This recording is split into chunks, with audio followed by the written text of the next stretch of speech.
wherever you are in the world. Michelle Clark here. I happen to be in the UK at the moment, and it's 7 a.m. here in the morning. It doesn't look so bright at the moment, but hopefully it's going to get a little bit better as the day goes on here. We're going to be joined very shortly by Roger Hamilton. He's actually over in Bali, and we've got a really exciting webinar for you this morning. Roger is going to be sharing the 3 unexpected things that he learned with Richard Branson, all from his recent trip to Necker Island, where he was there with a number of people from our community. I've been hearing all kinds of stories about what it was like on Necker from people like Robin K. Reynolds and Charles, and following all the Facebook pictures I'm sure you all have as well. Roger's been sharing some of these nuggets with our mastermind groups, but today he's going to be sharing some stuff I've not even heard about as well yet, so I'm super excited. If you're tuning in for the first time, you've not seen Roger speaking before. Roger is he's a futurist, he's a social entrepreneur. He has created many, many different companies over the years. Here's some of the top brands right now. Fast Forward Your Business, which for those of you who are in Auckland, Melbourne, and London, I'm going to be sharing later on about how you can actually come and join us in person and meet with Roger as well. Entrepreneurs Institute, iLab Incubator. We've actually got some of our iLab students listening in live this morning in Bali with Roger. Talent Dynamics, Wealth Dynamics, and Vision Villas. So if you haven't seen Roger before, you are in for a really big treat. Roger's written a number of books, including his recent New York Times bestseller, The Millionaire Master Plan. Fantastic book with loads of tips and strategies for entrepreneurs and intrapreneurs alike as well. So Roger has just come back from spending time on Necker Island with Richard Branson, with some of the people from our community as well, some of his mastermind students. Here's just a few pictures that I grabbed off the Facebook page. I was like Facebook stalking Roger and the guys who were out there the whole time, so I could feel like I was actually there. So Roger, you're over in Bali. Good morning, or actually good afternoon to you in Bali. Yeah, good afternoon. I like your little picture montage there. That's pretty cool. Yeah, it's good, right? How are you doing? I'm good, very good. Can you see me on the screen? Is it working? I'm about to stop screen sharing here, and then everyone can see you. Over to you. Yeah, you're looking good. How are you doing? I'm good, very good. Excellent. All right. Well, listen, what are you going to be sharing with us today? I know you're not going to tell me the 3 unexpected things right now, but what can we expect to hear on today's webinar? Well, I think one of the biggest things is the 3 things are things that are very practical that everyone listening can actually use straight away. You don't need to be a multi-billionaire to use them or have lots of money to use them. And really, I think that's one of the biggest keys. I mean, this is very much about the recent trip to see Richard Branson, but everything I've noticed about people that are super successful is it really starts with being as simple as possible, so that the more complex things get, the simpler they can see things. So I'm going to be sharing about how to do that really in your everyday life from some of the things that I learned in my 2 trips over, because I was there obviously last month, but also several years ago, and it was just reinforced this time round with the kind of 3 things I'm about to share with you. Fantastic. Well, listen, everyone, I'm going to be over in the YouTube chat, so you can be posting your comments in there, asking questions for Roger. I'm going to be collating the questions as we go through, and when we get to the end, I'm going to pass some of your questions to him live, so pop them in there, and I'll be gathering them. And Roger, over to you. See you in a bit. All right, thank you, Michelle. And this here, by the way, just in case you're wondering what these numbers are, this is from Necker Island, and it is the longitude, latitude of Necker Island. So that's what that is, if you're wondering. And I'm going to go and switch over to my slides now so I can kind of share some of this. I'm going to be sharing some of this also with our events coming up. We're in Japan and Melbourne and Auckland coming up, and some of what I'm going to share is going to kind of be translated into how it impacts us in different countries around the world as well. So here we go. I'm going to switch over to my slides, and they should be up now. So let me start first of all with the very first thing. I'm just going to jump right into it because there's a whole bunch of photos which I put up onto Facebook, and you'll also see, if you look at the YouTube videos, that a couple of episodes ago I had an episode which was all about our time out there in Necker Island as well. And if you're part of our mastermind group, you would have seen we had a special little interview with Richard that we did, which was all about the power of mastermind too. But what I wanted to really cover here, oops, I'm not going to go do that. I'm going to just flick through this way. What I'm going to do, I'm going to show my little navigator here. Well, what I'm going to do is just kind of share. I actually took my whole family across, which is a bit unusual. There was a group of about 20 of us as entrepreneurs, and it was all by invitation, and everyone else who was there either on their own or maybe with a business partner. Yannick Silva, who was the organizer of the event, he brought his family, and so I brought my family along as well this time. That was my 3 children. Luke isn't in this photo, but you'll see him later. Luke's 16 years old now, and then Teresa, 17, and Kathleen, 19. And what was so interesting about it was just by having my family there, we spent a lot more time with Richard because he was much more comfortable hanging out with families than talking business, which isn't what he wants to do with all his time off. But it was all about kind of like work and play at the same time. And the very, very first of the lessons, which the first things I would share, is the fact that what's so interesting is he spends all of his time asking questions. I remember this the first time when I actually went there, and the first conversation we had, he was just asking questions the whole time about, what do you do, how you're doing it, like, if you're running non-profit sites, we're doing Virgin Unite, what would you do in this situation? And he does that with everyone all the time. And he's not just doing it because for conversation's sake, he's doing it because he's just absorbing and learning things all the time. And, when asked, the question like, who's your mentors, he says, everyone's my mentor. It's like, if I can't find a way to learn from someone, then I'm not trying hard enough. And I think that in itself, because so many of us are thinking we've got to go look for a mentor.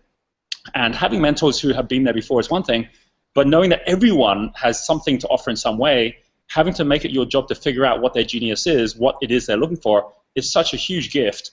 And it's one which actually puts everyone at ease, makes everyone feel that they're valued.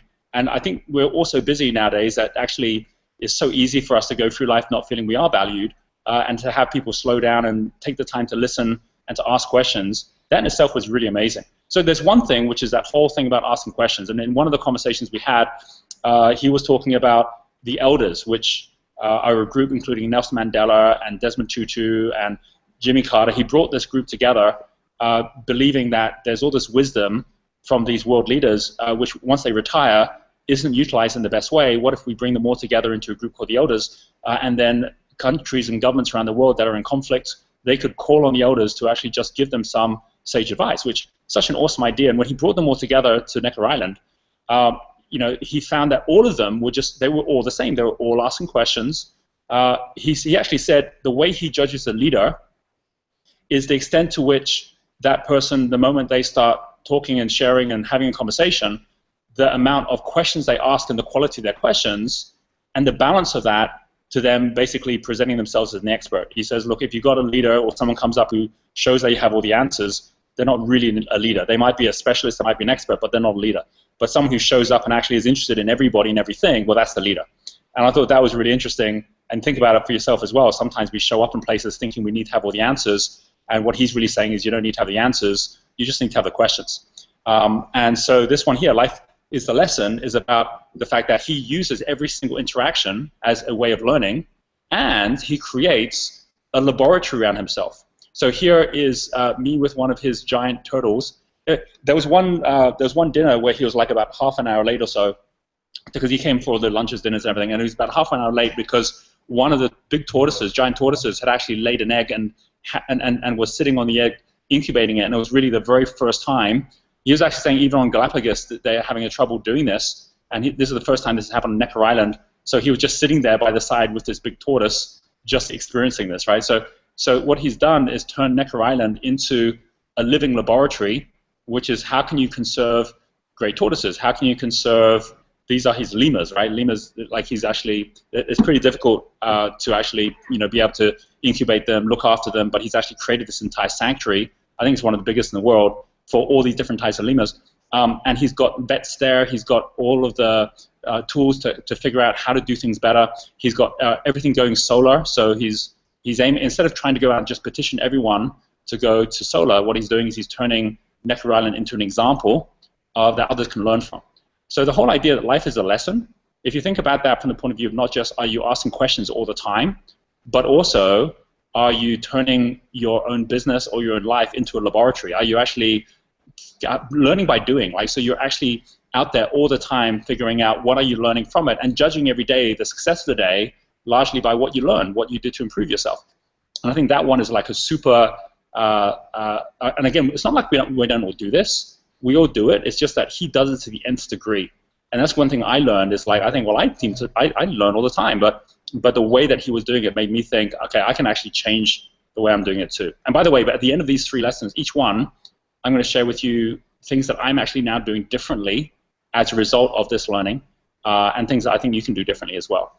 Here we are in the actual temple. So this thing's called the temple because it's got 12 columns. It was designed for the elders, but the elders was really the first of the groups that Richard Branson brought together at the beginning of Version Unite. And since then, he's brought a whole bunch of other groups together. So he brought together the Carbon War Room, which is all the top people looking at the environment and how to change that. He brought the whole Version Unite group, which is all about how to support entrepreneurship. There's a whole bunch of different groups that he's brought together over time, where each one of them, the goal is to find a way to bring together great minds that can go out and solve problems in a way they couldn't just on their own. And here we are talking about different solutions that you can have, having a network of entrepreneurs together. So, for example, here we have Yannick Silver. He runs the Mavericks. We have a whole bunch of different people here. Like this is Bobby DePorter, who runs Supercamp. Here's Shah Wasmond, who is running a entrepreneur network, Smarter, in the UK. So each person has their own network, and we brought everyone together to just brainstorm what we could do differently. Richard Branson's here, and as you can see, he's actually got his notebook out, and he's writing notes all the time on everything. And this is another thing about like life as a lesson. Is if it's a lesson, how are you recording that lesson, right? What's your journal look like? What is the notes you're writing? He says, I've kept a journal all through my life, but I'm now actually finding that I can use Twitter and Facebook as ways to track my journal as well. And he says, and it's great because when I post something there that I believe in or I'm thinking about, I know I can come back and see it later, but I can also see all the interactions of the millions of people around the world that are seeing that same thing as well. So he's actually using social media as a diary to keep on all of his learning and all of his views and his thoughts, and to get feedback from people as well. So most of us don't think of social media that way. We think about how we broadcast things as opposed to how we reflect on things. So I just add that as an extra thing in, is if you're coming not trying to be a teaching teacher, but you come in trying to be a leading learner, and every day you're just sharing your learning, here's what I learned today, or here's what I'm thinking about learning, it just brings the right people onto the journey with you, because those people are also looking to learn and see what you're learning, right? So there's a whole element to that and how that gets linked together, which I think is really powerful. And there's another part to this, which is as well as using the energies of everything around you and creating an environment of learning, creating spaces where others can come and learn as well, and at the same time, actually out there, this is Luke here, so this is my son. We got up early in the morning. Every morning, Richard Branson gets up like 6 in the morning to play tennis, and he plays it with his coach partner, who's here. This is Jeff Walker, who set up the product launch formula, so he's one of the best known in terms of educating on online programs. His formula has been used to create something like $500 million worth of value online by different people using it. And so he teamed up with Luke, my son, and played against Richard and his coach. And it was just great seeing how he treats every moment to say, am I getting fitter? Am I learning about a new skill in some way? Am I improving myself? So he's always doing that. Like here we are about to go out kiteboarding. And for Luke to have a chance to go kiteboarding with Richard Branson, for us to be going out there and experiencing that. Here's Richard Branson about to go out there kiteboarding. He actually on this one, he's way better than I am and than Luke is. He goes and actually kiteboards around the entire island. And again, there's a whole element to him at the age that he's at, having learned kiteboarding and always learning new skills and always pushing himself further. Where when I say life is a lesson, it's not just about learning about things around you. It's not just about learning about what other people are doing. It's about learning about yourself. It's about self-mastery and what can you learn as a new skill. What can you keep going to think differently? There's one thing that he said in the past, which was the best thing he can do for his business is go to the gym. It's like if you actually are creating a holistic view on everything about yourself, and that makes a huge difference. It's like here we have iLab, and the biggest learning doesn't happen by sitting down all day. It happens by moving around. It happens by going, experiencing other things, and integrating and weaving that into what you're actually learning intellectually as well. So it's the physical, it's the intellectual, it's the spiritual, it's the emotional. And then the end point of all that, again, talking about the nth degree, is a lot of us have gone out and tried different things, but when he does it, he says, what would it take to be like world class, right? What would it take to be better than anyone's ever been before? What would we need to do? So here is an article about last year. He hit the record by being the only one with 3 new world records in the Guinness Book of Records. This was last year. Like so, and he had in here the oldest person to cross the English Channel by kiteboard. And by the way that happened was he was with his son, and he basically challenges his son every year. He says, let's go and do something which has never been done before. And they figured out they could actually kiteboard across the English Channel, and that hadn't been done before. It had been done, but by not someone as old as him. It's like, okay, that'll be one of the things I'll do. He had his reality TV program, and even though that didn't break records itself, he happened to be the richest presenter because he's worth $3 billion compared to Donald Trump's $1.5 billion.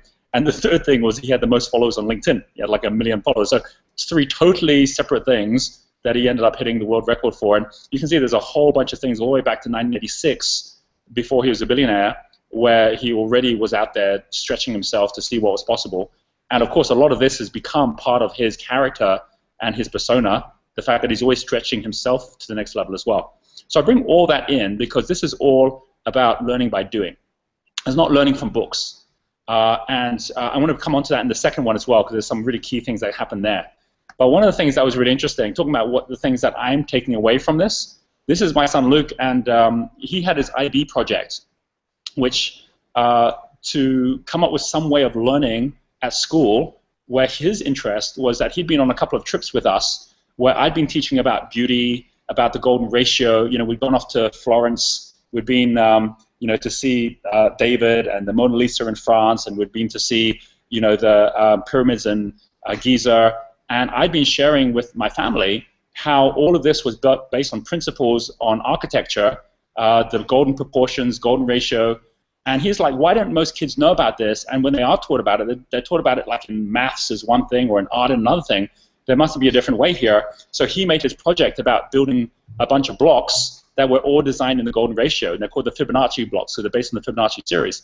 And what was so cool about this was when he went through this process and did all the learning, and I worked with him on it as well, and then came up with it, it got so well received by his examiners that now the International IB magazine is going to be interviewing him this coming September for their magazine as like a great example of an IB project, which actually brings in all aspects of really physically learning, having hands-on experience of it.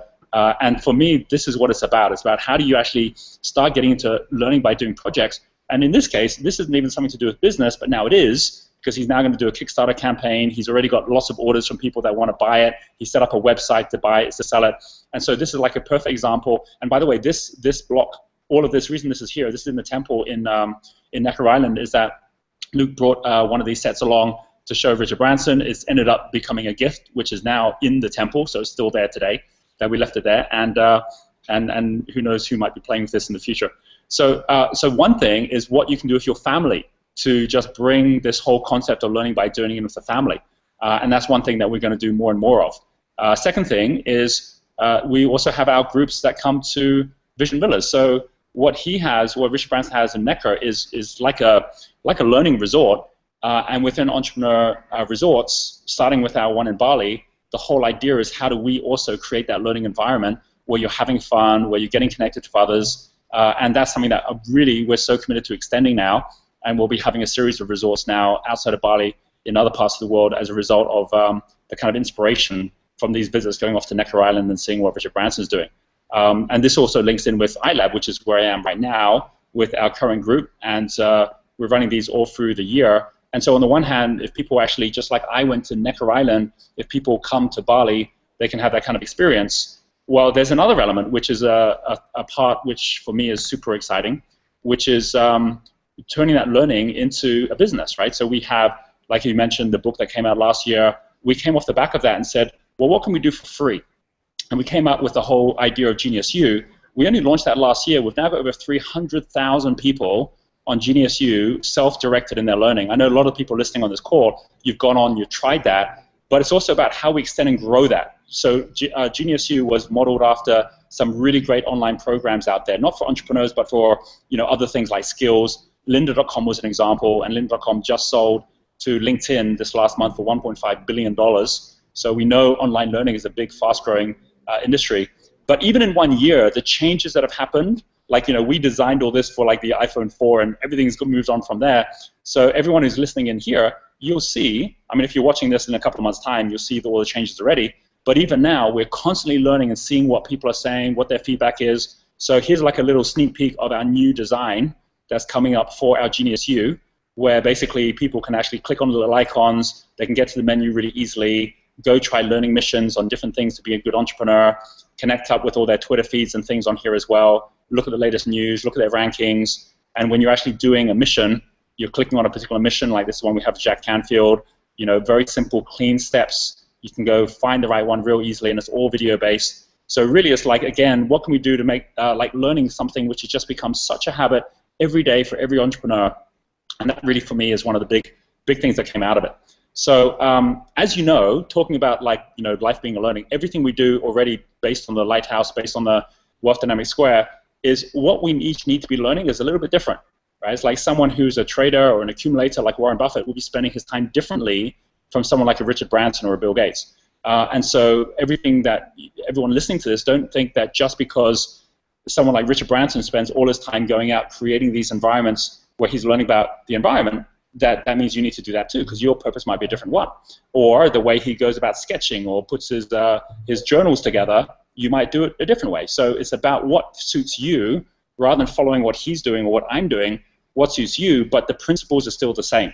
And these are the three questions I'd leave with you on this first one, which is number one, where's your laboratory? Right? So like the laboratory is you being in your playground, right? Like what is that place where you're learning by doing all the time? And you don't need to create it yourself. There are people now going to co-working spaces where they're working with each other. There are people joining mastermind groups or coming and joining some of the programs we have.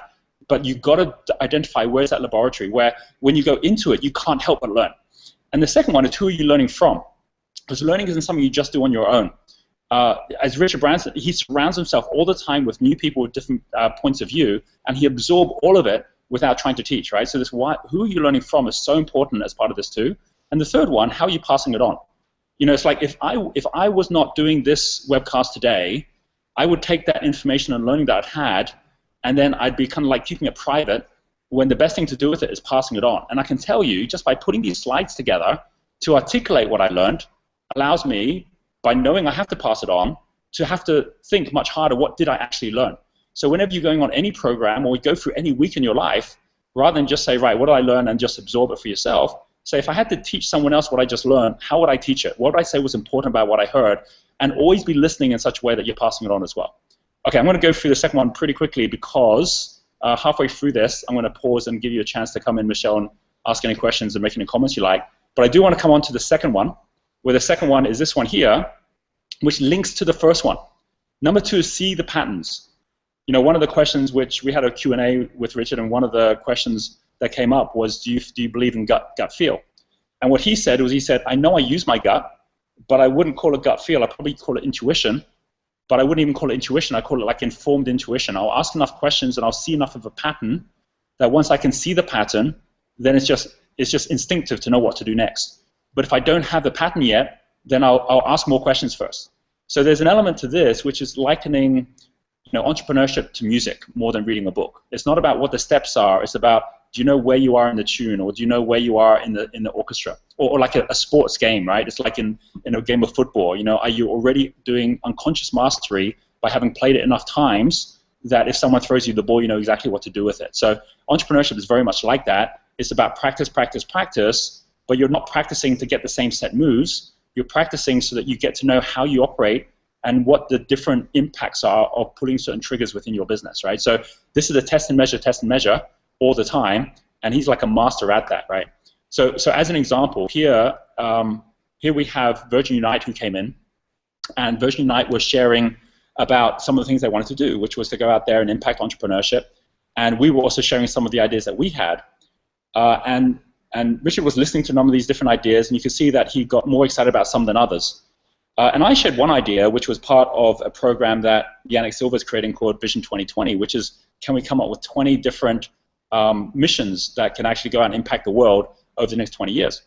And I said, well, if it was up to me, the mission I would champion would be one to create an apprentice, an entrepreneur apprentice platform. And the way it would work is that when you're leaving school, you would have a third option. It wouldn't just be, do I have to get a job or do I go to university? It could be, do I become an entrepreneur's apprentice? Because to say just go start a business isn't realistic, because most kids never got taught how to start a business, so they're going to fall over. But if they actually get with an apprentice, which is pretty much how things used to work 150 years ago, when everyone was under some kind of apprenticeship, then they'll learn by doing. And the moment I shared that, straight away, Richard was like, I want to support that. In fact, I'm going to commit right now that within the next couple of months, I am going to have my own apprentice here on Necker Island, because I should have been doing this. In fact, this is how I learned. I learned by just kind of like following others and learning from others. And there's way too much debt at the moment on student debt. We shouldn't be having kids go into debt to learn. We should be having them earning while they're learning, right? Which we all totally agree with. And he said, well, how would it work? And I said, well, it's up to me. It wouldn't just be about having an internship program where people just ended up sitting somewhere and making coffee. You would have micro degrees where someone could learn, how do I start a crowdfunding site, or how do I put a mobile site together, or a website. And the person who's going to apprentice this person could sit down with the student and say, look, these are the 3 that will help my business the most. Go do those micro degrees over this next year. As you're doing them, apply them, and then you qualify by actually doing it. So it's not about learning, it's about doing it. And then he said, well, we've got a whole bunch of those as well. We can add them all in too.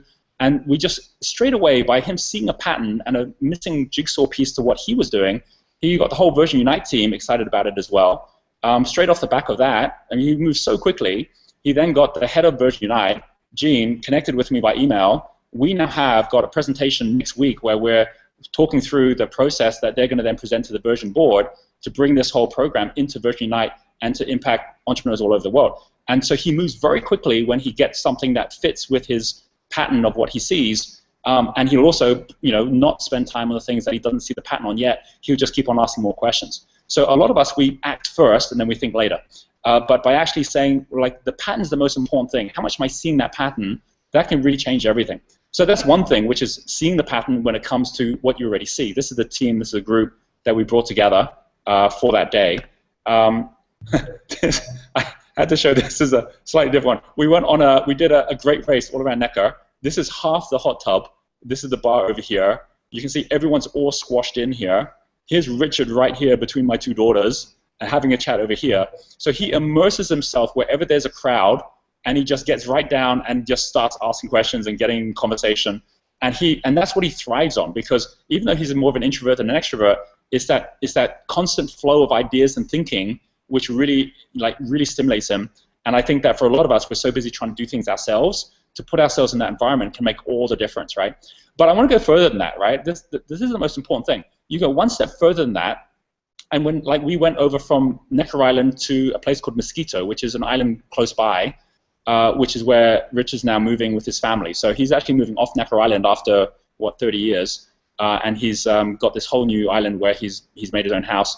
And this is walking down along one of the walls, which not a lot of people go by, and look at the intricacy of this whole kind of like little woodwork from like little twigs and branches of an octopus here. In everything that he does, the patterns and the detail go right down to the tiniest detail, right? This is basically a Balinese structure, because when he was in Bali, he really wanted to create something like that. So he basically took everything that was good about Necker and he improved it on this island, on Mosquito. Here is an image of. So this is Mosquito on the one hand. Here is now the new great house, because the last one burnt down a few years ago. And there was a story talking about patterns. There was a story that got shared by the general manager there. And he said when we asked him the question, what would be one story that really stuck in your mind in your time working with Richard Branson, because he's been there for like 4 or 5 years, I think. And he said the one that sticks in his mind the most is when the great house caught fire and everyone was in such a panic, and they didn't even have internet or power or water for a couple of days. It was like on about day 2 that they were trying to fix all this stuff up. And Richard comes over and he says, when's the architect coming? Because he was already thinking about the next design. And at that point, the general manager was totally like, are you kidding me? This is like the totally wrong time for us to be thinking about designing the next thing. But Richard says, no, I want the architect to be here, right? You guys, you keep doing what you're doing, but bring the architect over. So the architect came over, and what Richard did is he got the whole team, and he said, here, follow me. And they went walking around with the architect, and he started visioning out what the thing was going to look like for the future. And what happened was everyone else who were caught up with fixing everything today suddenly got inspired by how they were going to build something bigger and better than before. Instead of people feeling like they'd lost something, they actually felt they'd gained something. And by him just creating a pattern from the present to the future, that actually got everyone invigorated in such a way they were better people in the present as well. And he said that was one of the biggest things that he saw, is that Rich is always taking you to see the bigger picture. And I think every great leader does that in their own way. And I think that if each of us, we take that as a lesson, which is, okay, when we're in the midst of doing it ourselves, are we actually being the leader that sees the whole picture, or are we just down in the minutiae? Do we have to actually step back a bit and see things in a different point of view? And here's another good example of this. This is like, you know, Virgin Galactic, which is where he was there seeing this whole picture, and we had a big conversation about what happened when Virgin Galactic last year had its big tragedy, you know, when one of its spacecraft went down and one of the pilots was killed. And, you know, what did he do about that? And he said it was just instinctive. The first thing he did was he just dropped everything and just went to be there at the site. He said that's the first thing, is you just got to be there. And he just instinctively does that. And he says once you're there, the first thing you do is take care of the people that have been impacted, right? He said he was the one who actually contacted the family, spoke directly, you know, with the wife of the pilot, you know, went through the hard times first, but with them, and then as quickly as possible from that, address what was going to happen next, right? But do that first part first. Just deal with it, but deal with it from the point of view of compassion, and deal with it from the point of view of being a human being. But the moment you've gone and made sure everyone's okay, then make sure everyone's okay with the bigger picture as well. And he then had those more difficult conversations about what went wrong, how they're going to go forward, and he came out basically sharing with everyone, hey, if you want a refund, you don't want to be part of this anymore, we'll refund you. But he was sharing that by him going out and doing that, while they had a number of people who wanted a refund so they didn't want to go up anymore, he had so many more people book up. As a result, it's like the intake went up massively because they had so many people now supporting it and saying, no, we're going to vote with our dollars to say we believe this should continue to happen. And he was getting contacts with all sorts of people that he'd never been able to convince to go up, who suddenly were wanting to go up. So there's an element, again, to the pattern being about time as well as the pattern being about space. And so what am I doing with that information? Well, first of all, we did something on the last day there at NECA, which I do with my family, which is called Magic Time. And again, I'm starting with the family first. And with Magic Time, we get all of us together. We've done this since the kids were like 7 or 8 years old. We used to do it every month. Now, because Kathleen's at university, we do it every 3 months. And it is seeing the bigger pattern. I mean, we always start it the same way, where we're asking, like, what was the biggest thing that happened? What's the biggest thing that was tough? What was the biggest highlight? And what is it that you're really looking forward to in the coming months? And by just getting that upper picture, the pattern of everything in our lives, it gets us all grounded and connected to each other in a very different way than just day-to-day family life. And then we also share what we're going to be doing collectively together. We share, you know, where we want to go. I share some of the knowledge or learning that I've had. And so it's kept us really connected to this whole idea of life as a lesson, where we've actually brought it into a web of learning and a web of seeing patterns that I work with my children on as well. And every one of us can do that. And if you don't have kids, you can do it with your soulmate, you can do it with your friends, but it actually just, again, reinforces the fact that learning is for life, and these patterns that are going to help you in business are in all parts of what you do as well. And this also is my journal. I mean, it really inspired me to do a lot more in my journal. I'm a bit of a freak when it comes to my journal anyway. I do all sorts of weird drawings and stuff. I tend to, when I'm out for a week, I'll draw one thing on it. And this is all my learning. This is like the tortoise, and you can see its eggs are rolled down into its little incubator. And these are all the key things I was learning when I was there as well. But the key thing is, like, it really made me say, I'm going to start sharing my journal more, which you probably have seen online. I started to do that. Even on this call, I'm sharing it, which before was just my private journal, right? So again, it was all about how do you pass it back and show others how they can be looking at patterns as well. And it also got me out there. I just came back from Croatia, where I was part of Awesomeness Fest, where in the same way that he puts himself out in front of people, I'm more of an introvert than an extrovert. I got to put myself out there in the right space. But to go to something like Awesomeness Fest, which is run by Mind Valley, and to go all the way to Europe to do that, I got so many amazing connections and so much learning, which I wouldn't have got otherwise. And so I'm now learning more than ever, putting myself out more than ever, investing more than ever in both time and money to actually learn more. And some people say, you know, the more successful I come, the less I need to learn. I see it the other way around. The more you learn, the more successful you become. And especially as you go forward, the worst possible thing is you get caught up in thinking you know it all, or you get caught up in your own paradigms of thinking you know what's going to happen next, when, in fact, the world is changing too fast for that to be the case. I'm going to come back to this after I break and come back to you for a moment, Michelle, about how the patterns are different for each of these different profiles as well. But here's 3 things that I would say are the 3 questions I'd have on the second thing about seeing the patterns. The first one is, what is your game? because all the learning is happening through a playground of some sort. So what is the game you're playing? Who are you playing it with? So it's not just about who you're learning from, but who you're actually playing the game with. Who are the people surrounding you that you're learning from and who are learning from you? And I don't just mean your team members, I mean your partners. And who are you mastering it with, right? And what are you mastering? What I mean by mastery is just knowing you don't need to think about it anymore because it comes naturally. And for some of us, we're still having to really think, how do I create something when we shouldn't even be trying to create things? And like some of us, how do I connect with people? It's like what we do naturally well is what we already are halfway towards mastering. And so rather than spend our time on our weakness, spend your time on the thing you're strongest at and get to mastery, which means it becomes unconscious competence, right? You get to that level, it changes everything. And so a couple of things that people can do. One, well, I think most of you are already doing it. You're following me on YouTube because we're actually even playing this on YouTube. So if you're listening to this and you're not yet subscribed, just click the subscribe button, and every week you'll see a new YouTube video where I'm sharing with you the patterns that I'm seeing. I'm sharing with you the things that I'm learning and that I'm teaching, and you're just I just become another conduit to the journey that you're on, where you're gathering this information, and I become this gateway to my world that I'm sharing with you, and you just find another number of other gateways doing that same thing. And the other one, obviously, is that I'm actually showing up in different places too, and sharing this in the experience of us getting together, and that's obviously what the fast forward is about and what we're doing right now as well. So, Michelle, I'm going to stop sharing my screen and come back over to you. Hi, wow, this is so cool. So thank you for sharing those 2 lessons already. We've had quite a few comments in the YouTube chat already. The thing, what's really interesting is people are really excited about the apprentice program that you literally touched on there, but also what you shared about Luke and his Fibonacci blocks. People asking like how do they get them, and so I was just thinking, oh, you've gone a little bit quiet there, so I don't know if you've muted yourself. I'm here. Oh, there you go. That was like a silent laugh. That was brilliant. Okay, got you. So do you want to share a bit more about that? Because, I'm thinking like here for myself, like I would have loved at that age, at 15 or 16, to have had the chance to become an entrepreneur apprentice, even though I feel like I'm an entrepreneur apprentice now, but to have had that opportunity at that age. And, we know when we do talent dynamics with young people, when they go through understanding who they are and finding their flow, a whole new life of opportunity opens up. But in schools, we're not even really sharing entrepreneurship as an opportunity. We're still sharing, go get yourself a job, go to university. Like, can you share a little bit more about that and about Luke's business as well, and how you've helped him with his entrepreneurship journey?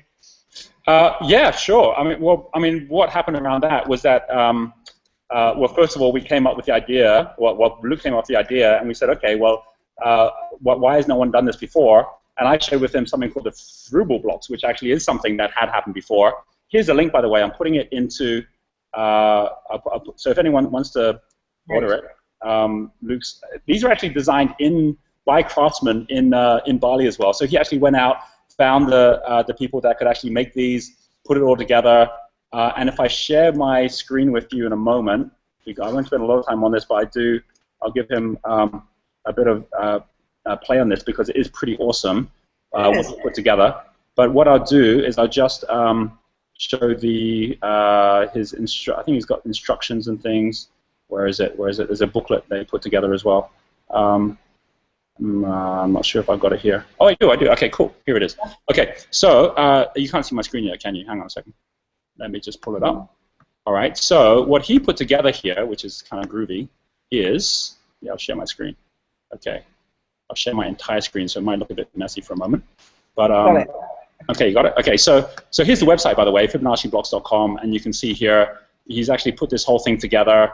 So he got the whole URL going. He got the whole putting this thing up. He shows here's all about him and who he is. Here's how the blocks are assembled. So they actually create a golden spiral when you put the blocks together. And then it goes through basically how the whole thing works. And he's got like how the Frugal blocks, which was basically Frederick Frugal was the creator of the kindergarten. So if you've heard of Rudolf Steiner or Maria Montessori, they were his students. And he basically had students like Albert Einstein, Buckminster Fuller, Frank Lloyd Wright, all the cubists like Paul Klee, Johann Itten, and all those guys that became very famous. They all were in kindergarten with Frugal blocks, which was a way of learning using these blocks, which weren't in Fibonacci dimensions. They were just in basic sizes, but it got them all to be thinking in 3D, and then you ended up with like people like Albert Einstein thinking of light in 3D, right? Or have people like Buckminster Fuller who actually created so many amazing things. Buckminster Fuller actually created the geodesic dome while he was like at kindergarten at like 5 years old. So it's just nuts, like how they started thinking differently. So Luke was like, well, if he can do that, then I can do the same with Fibonacci blocks. So that's what he created. And you can see here he's actually done all the studies, all the research. And then what happens when you get the blocks is you don't just get the blocks to play with, you also get his guide, where this is the booklet that he put together, where the booklet actually has, all about, how the whole thing works, who he is, how to put the blocks back together, because some people can't figure that out. And then basically all the kind of patterns, right? It's all fractal patterns. It's all based on nature once you start playing with this, and he's kind of got all that in here as well. So you get educated about it all, showing how the Apple logo is based on the Fibonacci series. It's a sequence that was put together. So you really learn a lot, but more importantly, you have fun and you play with it too. So that's what it's all about. So I think like this idea of having an entrepreneurship apprentice program is just awesome for young people. But even for us, like whatever age you're at, like for me, I know the way that I've focused at being an apprentice is to come along to the events. You talked about, where is your laboratory? I make sure I'm showing up to events. I make sure I'm getting as much learning as possible. So I want to share with everyone an opportunity where they can come and be at our laboratory as well. So I'm just going to screen share on my page again here now at the moment. And we're going to talk a little bit about the upcoming program, which is the Fast Forward Your Business event that we've got coming up. So if people want to actually come along and be there live and connect up with you as well, we've actually got 2 events in the next couple of weeks. Can you see my slides there now, Roger? Has that come up okay? Yep. All right, great. So we've got 2 events where you can come, you can be, I would say, at the laboratory, which is the Fast Forward Your Business event. We've got Auckland on the 6th and 7th of June. We've got Melbourne on the 13th and 14th of June. We've also got London coming up on the 12th and 13th of September as well. Do you want to share a bit more about what happens over those 2 days? We've moved it from a 1-day program to a 2-day program. Tell us a bit more about what people can expect, and then I'm going to share an opportunity for those that want to come and join us. They can just book their tickets today with us. Okay, well, the first thing is I would say interesting spelling of Auckland there, but oh yeah, look at that. Yeah, but so the first time we've been to New Zealand for like about 5 years, so it's going to be really exciting going back there. And then Melbourne's our biggest event of Australia. We just had 2, which had like over 1,000 people, and this one's going to be bigger. Like it's going to be the reason we have it 2 days is that we go through the top 10 trends, like how your business is going to be impacting. But we have a lot of fun as well, right? So like everyone gets connected with each other. We share opportunities. We had actually a selfie competition at the last one as well, which is hilarious.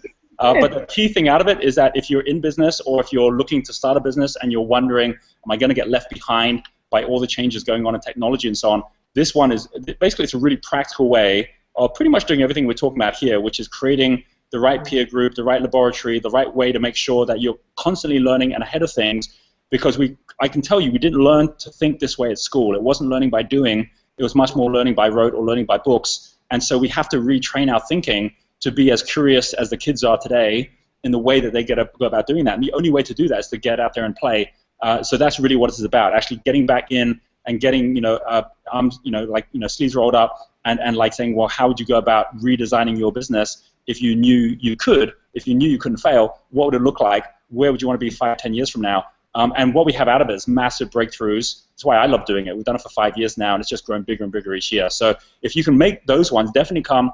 And we also have the ones later this year as well, but definitely starting with Australia and New Zealand. If you can make those, I'd love to see you there. Yeah, well, they're just a couple of weeks' time, so and I'm excited. I'm coming out to the events as well. I actually turn up to as many of these Fast Forward Your Business events as I possibly can, because literally the content that you're sharing is changing from day to day. And if you want to have the right laboratory and you want to find a way that you can actually be finding the right game, how to play that and mastering it, this is a great space to be at. So I just want to share an opportunity for those of you who do want to come. If you want to be there, meet with Roger, connect up with all of our community as well, come and see us. We've got a great opportunity for you to do that today. It's only for the people who are actually here on the webinar. Normally, the 2-day ticket is $39, and you get all the bonuses, which are valued over $4,000. So you get copies of you get a chance to do the Millionaire Master Plan test. So Roger was sharing about the Lighthouse and the continuous learning. We give you $2,500 worth of vouchers that you can be using against products.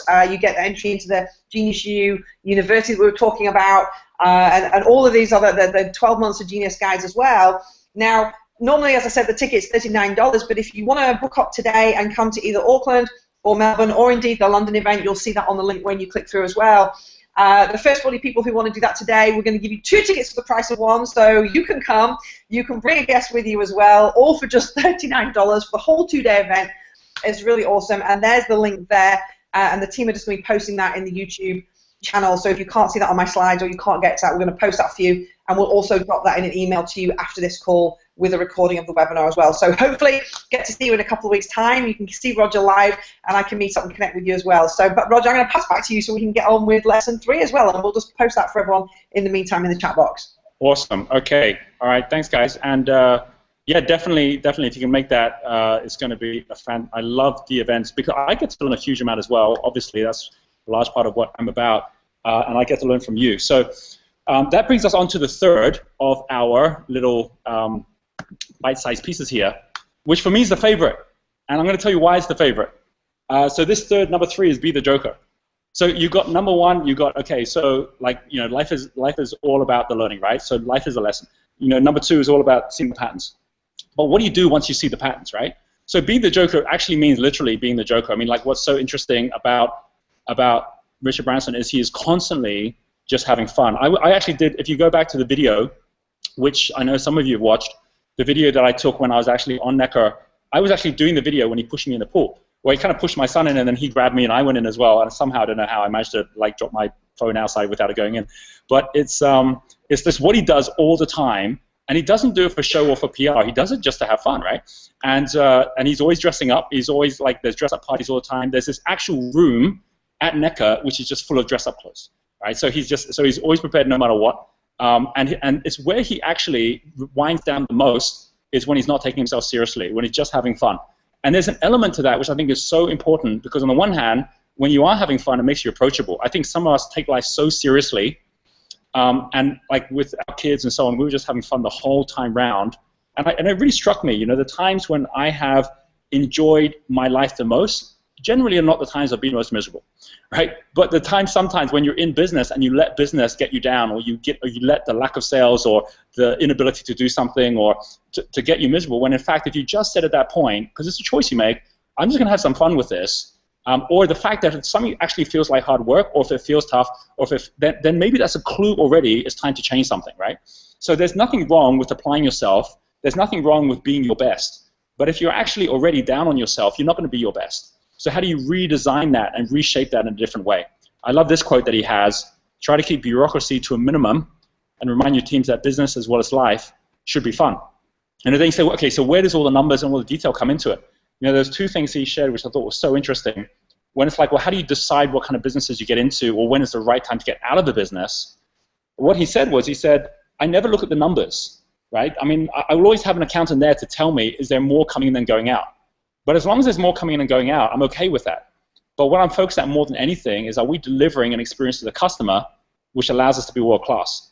It actually goes a bit further than that, and also says now, you know, and is it a $1 billion market? Because he doesn't want to get involved in small markets, but that's what you'd expect from someone who already has got to a high level. But that very point, which is not am I making money, but am I giving the customer the very best experience which allows them to choose us every time?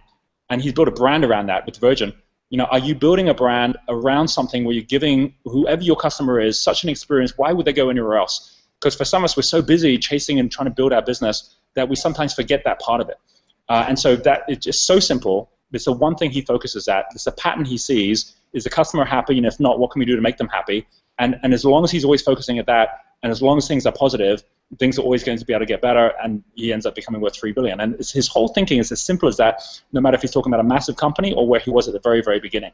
That whole idea of not taking himself too seriously, like I want to take it one step away from Richard Branson, because the point is these lessons are eternal and they're also universal. It's not about just one person.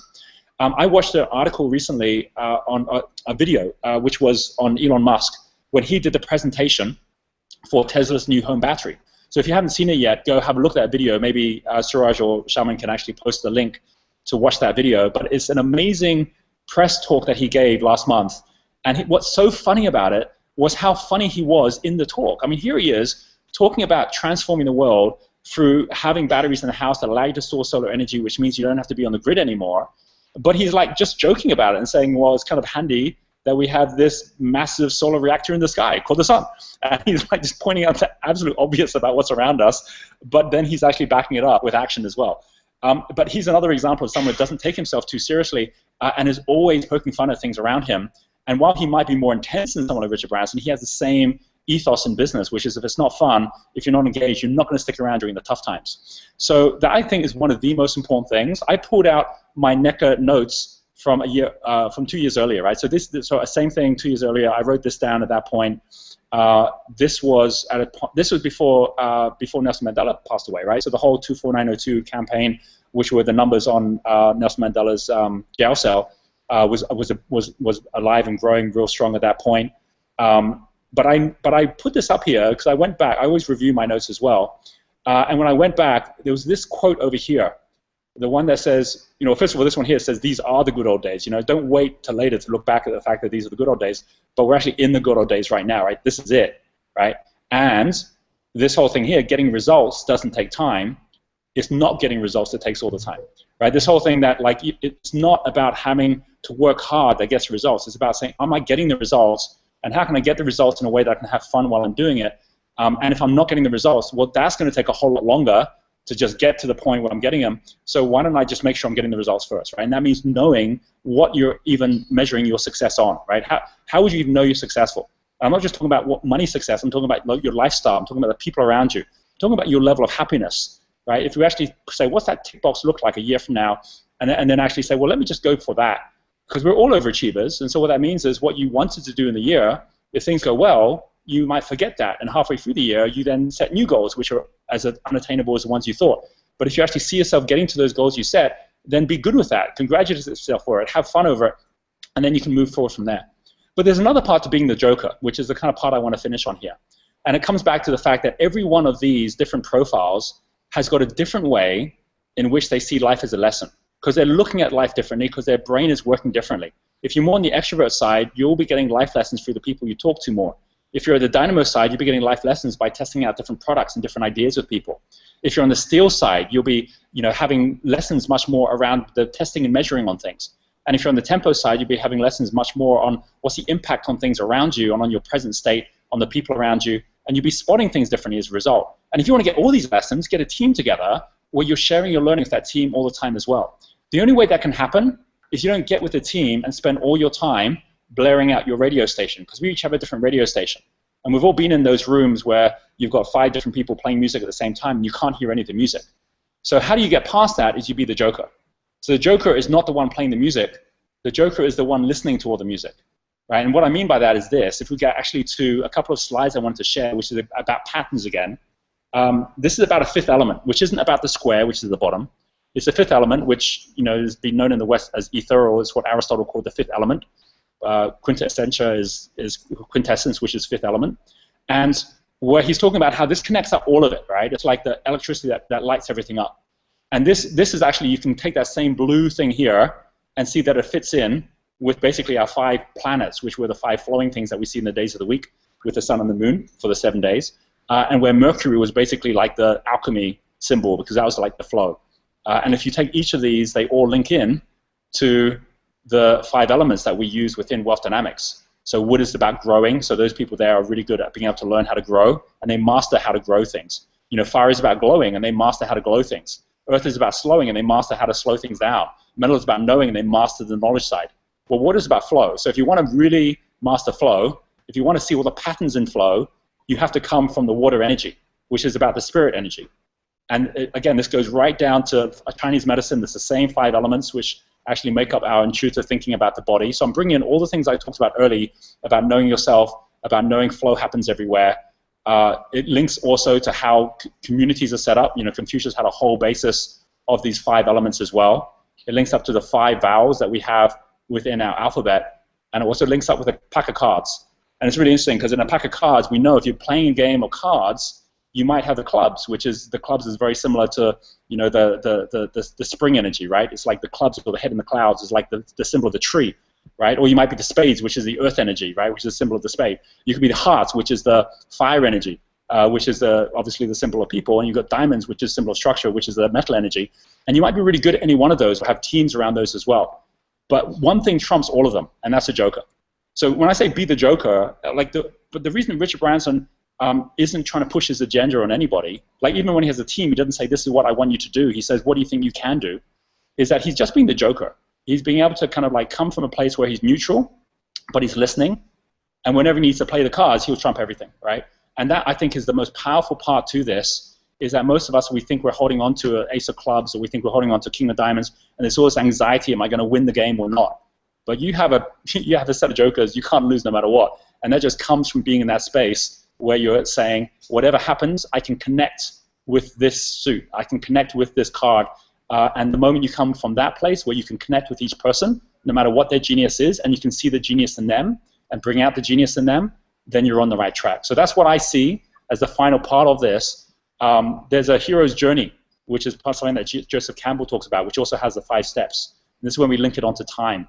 And the joker is about the application. It's about going out on journeys or sending other people out on journeys, which is pretty much what Richard Branson does with each of his 300 companies. Each one is on a journey. It's an enterprise, like USS Enterprise, boldly going where no man's gone before.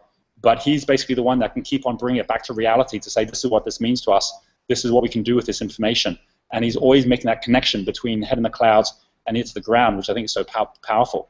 So I just bring that in as well, is that so many of us are so busy trying to do things, we can start actually just relaxing a little bit, relaxing into it, and going with the flow, but doing it in a way which is natural to us.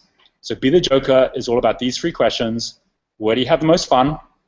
Because if you're doing something that is fun and that you love, you're not going to feel like it's hard work. What trumps everything? In you, what trumps everything? Because you're going to have something with your creativity, whether it's your blaze genius, your people side. What trumps everything that you should spend all your time on by getting into a team with others working on the other things? And then the best bit is the 3rd bit. What's your next trick? I love magic, right? I love playing magic. And some of you have been to Division Villas, you've seen that. But it's always about what, it's never about the trick you're on. It's about what's the next trick you're going to do. That's what makes it fun, makes it exciting. And you know a trick's a trick when people around you experience magic, when people around you just have a sense of wonder again, that anything's possible, and it allows them to then imagine a new world in a different possibility as well. 3 things: life is a lesson, see the patterns, be the joker. And with that, I'm coming back to you, Michelle. Oh, great. Well, I'm looking forward to seeing your next trick when I come to Bali next time. Awesome. Oh, thank you so much, Roger. Look, there's some questions coming in, so I'm just going to grab some of these now straight from the YouTube channel. We got a question here from Simon Whitefeather. He said, would you say that Richard's amazing ability to inspire collaboration comes through his desire to learn from others and his interest in people as much as his enthusiasm for life? Is that a question? Yeah. Oh yeah. No. The answer is yes. I mean, absolutely. I think there's a huge part to this, which is if he wasn't having so much fun, and if he was taking himself more seriously, I mean, I think anyone in any situation would be able to find way more things to find at fault. Way more. I mean, there was one thing that happened where someone was making a comment to one of the Virgin Unite girls to say, hey, maybe you should go for mobile, and she was like, yeah, we haven't done that yet, and maybe we should. And he goes, yeah, you should. And he kept on persisting with the same line. And Richard just butted in, and he just kind of said, hey, I think they got it, right? They got it. And his whole thing is like, don't ever make anyone feel bad or wrong for anything. There's always a way to come to it privately later, but just kind of like, put out possibilities and let people guide themselves, because the moment you take away that encouragement to grow and that excitement in their own lives for what they're doing and how they're doing it, then they're only going to be half the potential they could be. So 100% it's about that combination of these things we're talking about together, but more importantly, it's about surrounding yourself in an environment with others where you're passing that on as well. No good you feeling good if you just made someone else feel bad. Yeah. Okay. All right. Great. Ella's asked a question. So Ella has said that she's a single mom and she's really struggling to get some more time to expand her business. So what she wants to do is establish an organization to create artificial family for single parent families to give education, so they can have real out-of-the-box thinking. But she's struggling. How does she actually free time to expand her business? Any tips and ideas for her? Yeah, definitely. I mean, the first thing is the way Richard Branson would do something like that would never be to start a company to say, here's what I want to do. He would always start by saying, who out there already is doing this the best in the world that I could go and serve, that I can support? When he started Virgin Galactic, he didn't say, how do I get a rocket into space? He says, who out there is already doing this? And they had the X Prize going on at that point.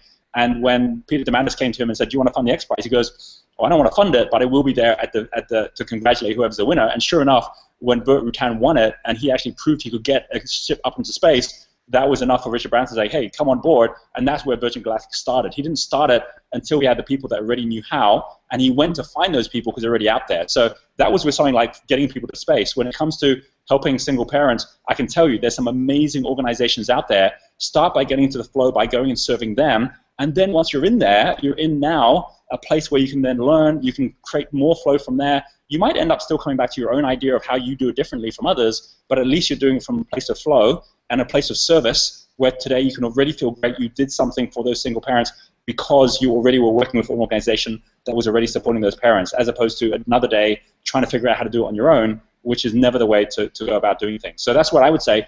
Like, don't keep trying to do it on your own. Go connect to the ones doing it well, and then once you start serving them well, then you can start adding in your own ideas to that as well. Great, thank you. I know I've had a couple of questions for people about the tickets, so I just want to confirm the 2-for-1 tickets are for all the events there. You've got the Auckland event, the Melbourne event, and the upcoming London event, which is on the 12th and 13th of September, so you can go in and book that. We will be sending out a recording of this call for those of you who, those of you who've missed it, you're listening to it obviously later, but those of you who've been watching it and I know wanted to get a recording as well, we're going to be sending that out to everyone today with a reminder of how you can book those 2-for-1 tickets. That's only open for the next 24 hours, so do log on and get that straight away so you've got your tickets. And Roger, really looking forward to seeing you in just 2 weeks' time over in Auckland. Thank you so much for taking time out today, and we'll say goodbye at that point. So thank you so much. All right, thanks a lot. And thanks, everyone. Thanks for Suraj and Penny organizing as well. And see you guys again soon. Bye. See you soon. Bye.